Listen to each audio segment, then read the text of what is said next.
Karl, I got to admit, through two periods, I was trying to figure out what I'm gonna talk with you about with this game, because it was just, I don't know, it felt kind of ho hum maybe a little bit, but boy, the end was all right here.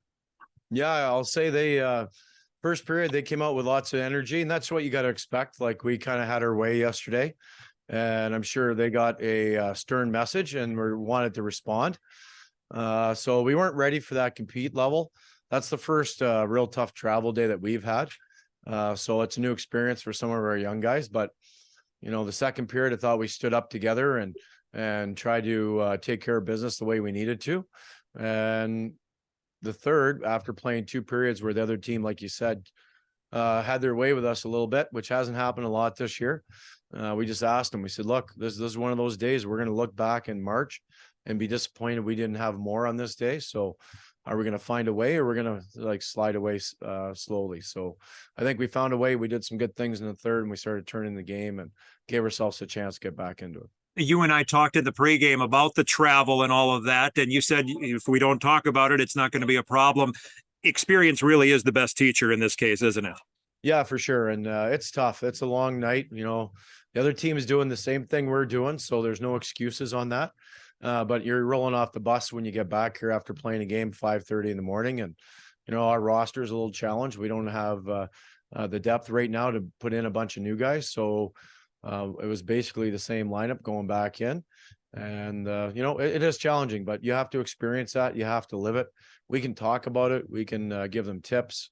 In the end, they have to go through it and understand what it means and how you get through a game like this, but also demand a response and give yourself a chance to win a game. The response I'm curious about is second intermission when we come in, and I think so much is made about what did the coaches say, blah, blah, blah. I'm not necessarily curious about that. I'm curious, and you actually alluded to it, but Devin Cooley, he missed the puck and it goes in the net, and like he's a swing and a miss away from his first shutout here tonight. So what does he say going in? Because it's a 0-0 game if that doesn't happen.